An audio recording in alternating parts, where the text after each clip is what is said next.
तो दोस्तों आज हो गया 20 अप्रैल 2021। बिहार समेत देश दुनिया के बड़ी और ताज़ा समाचार लेके आए सिर्फ आपके लिए। चलिए फटाफट खबर शुरू करते हैं। उससे पहले चैनल को अब तक सब्सक्राइब ना किया हो तो फटाफट चैनल को सब्सक्राइब कर दे, लाइक कर दे, शेयर कर दे, ताकि इसी तरह ये खबर आप हर रोज़ देख सके। चलिए शुरू करते हैं आज की पहली बड़ी खबर। कोरोना संक्रमण को काबू करने के लिए दिल्ली में अगले सोमवार सुबह तक लॉकडाउन लगा दिया गया है। इस बीच दिल्ली से एक बार फिर लोगों का प्लान शुरू हो गया है। लॉकडाउन की घोषणा के तुरंत बाद प्रवासी मजदूरों ने राजधानी से फिर बोरिया बिस्तर समेट कर अपने घरों की ओर प्लान करना शुरू कर दिया है। आपको बता दें कि आनंद विहार बस टर्मिनल पर हजारों लोग पहुंच गए हैं। हर कोई जल्द से जल्द बस लेकर अपने घर पहुंच जाना चाहता है। पिछले साल भी लॉकडाउन के बाद दिल्ली से मजदूरों का इसी तरह पलायन हुआ था। उस समय ट्रेन और बसें बंद होने की वजह से लाखों प्रवासी मजदूर पैदल ही अपने गांव की ओर निकल गए थे। भूखे प्यासे मजदूर ने हजारों किलोमीटर की दूरी तय की थी, तो कई रास्ते में ही हादसे का शिकार हो गए थे। आपको बता दें कि उन्होंने शहरों को छोड़कर चले गए मजदूर लॉकडाउन के बाद दोबारा रोजगार की तलाश में शहर में लौटे थे, लेकिन एक बार फिर लॉकडाउन के ऐलान के बाद पिछले साल की तरह पलायन शुरू हो गया है। आपको बता दें कि दिल्ली के मुख्यमंत्री अरविंद केजरीवाल ने राजधानी में एक हफ्ते की लॉकडाउन की घोषणा करते हुए प्रवासी लोगों से दिल्ली नहीं छोड़कर जाने की अपील की है। आज की दूसरी बड़ी खबर। कोरोना संक्रमण के बढ़ते केसों को देखते हुए बीजेपी ने बंगाल चुनाव में छोटी रैलियां करने का बड़ा फैसला लिया है। बीजेपी अध्यक्ष जेपी नड्डा की ओर से लिए गए फैसले में कहा गया है कि किसी भी रैली में 500 से ज़्यादा लोगों की मौजूदगी नहीं होगी।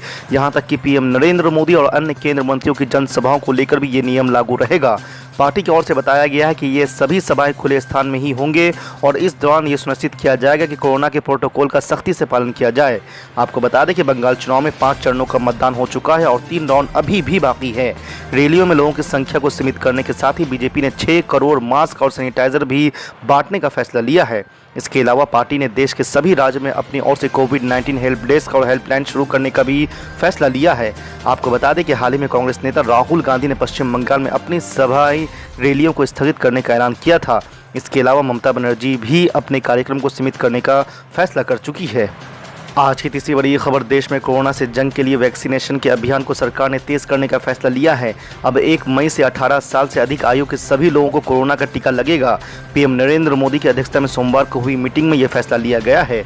आपको बता दें कि 1 मई से देश भर में कोरोना टीकाकरण का तीसरा राउंड शुरू हो रहा है, जिसमें युवाओं को भी कवर किया जाएगा।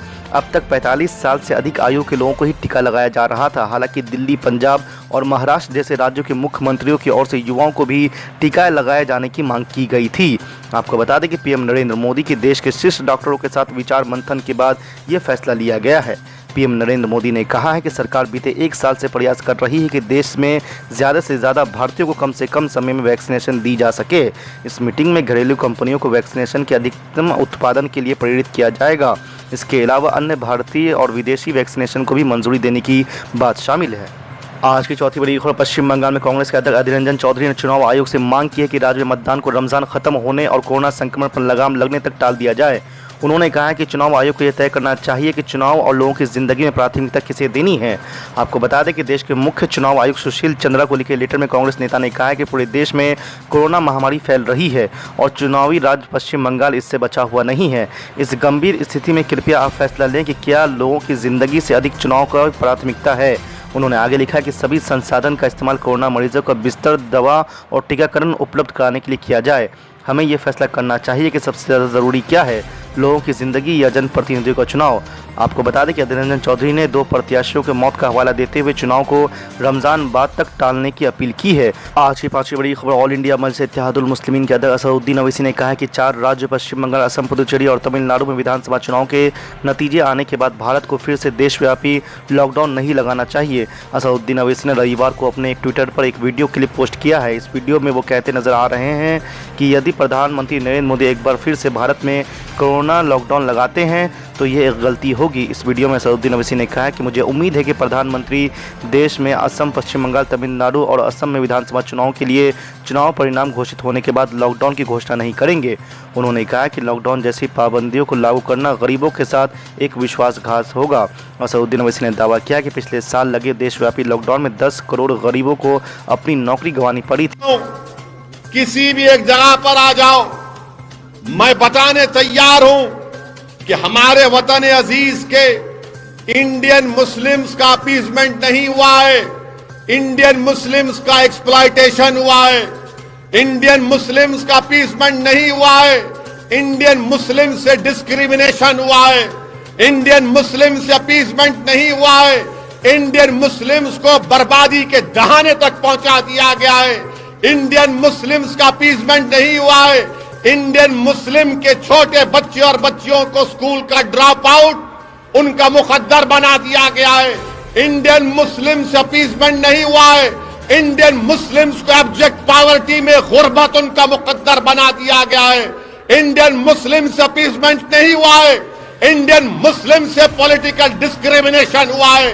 अगर डिस्क्रिमिनेशन नहीं हुआ तो बताओ, भारत की लोकसभा में इतने कम मुस्लिम एमपी जीत कर क्यों जाते हैं? अगर डिस्क्रिमिनेशन नहीं हुआ तो बताओ, भारत की जेलों में दलित और मुसलमान और आदिवासी अपनी आबादी से बढ़कर अपनी जेलों में क्यों अपनी जिंदगी को बर्बाद कर रहे हैं? अपीजमेंट अगर हुआ है, अगर कोई कह रहा है आ जाओ बैठकर सामने सामने बैठकर डिबेट कर लेंगे, सिर्फ 5 मिनट के अंदर तुम अपनी चप्पलें बगलों में रखकर भाग जाओगे। मैं डराए के साथ तुमसे कह रहा हूं। मगर अल्लाह अकबर, सुनो, ममता बनर्जी भी ऐसी करते थे, सर पे ओढ़नी ओढ़ लिए। अल्लाह अकबर। अब बेचारा मुसलमान, अरे बोला ना, बोली अल्लाह अकबर, बोल बड़ा खुश। देखो भाई ममता बनर्जी बोले, बस जज्बाती मुसलमान आंख में आंसू लाके क्या बोले। एक बार तो उनका वीडियो मेरे को दिखाए, उन्होंने बोले ला इलाहा इल्लल्लाह मुहम्मद रसूलुल्लाह। अब हमारे लोग, मियां कुछ दिख रहा? कुछ भी नहीं दिखता बाबू, ये खाली आपको खुश करने के काम है। अब रमजान आ रहा, हर आदमी इफ्तार की दावत, अब तो बीजेपी भी कर रही है। ये हमको जरूरत नहीं है इन चीजों की। हमको जरूरत क्या है? हमारे बच्चों को स्कूल, हमारे बच्चे बच्चियों को कॉलेज, हमारे महल्ले में पीने के पानी की लाइन, ड्रेनेज की लाइन। इंसाफ की जरूरत है, इज्जत की जरूरत है, ताकत की जरूरत है। और आज भारत की जो सियासत है, मैं आपको जिम्मेदारी के साथ बता रहा हूं, एक मंसूबाबंद तरीके से, जिसको आप सेकुलर पार्टियां बोलते ना, मैं तो कम्युनल हूं, मेरे को तो डिग्री दे चुके हैं लोग, मेरे को कोई उससे फर्क नहीं पड़ता। आप जितनी गाली देना चाहे दे दो मेरे को, मैं उसके लिए तैयार हूं। क्योंकि जितना आप मुझे बोलेंगे, मुझे यकीन है कि कुदरत उतना ज्यादा मेरा साथ देगी। मुझे तुम्हारे, और नाम है इन तमाम सियासी पार्टियों के सर्टिफिकेट का मोहताज। मैं कोई मोहताज नहीं हूं, मैं हमेशा अल्लाह का मोहताज था, हूं और रहूंगा इंशाअल्लाह ताला। हम कोई सर्टिफिकेट के मोहताज नहीं है। मगर आपको मैं बता रहा हूं, आज हर इलेक्शन आप देख लो,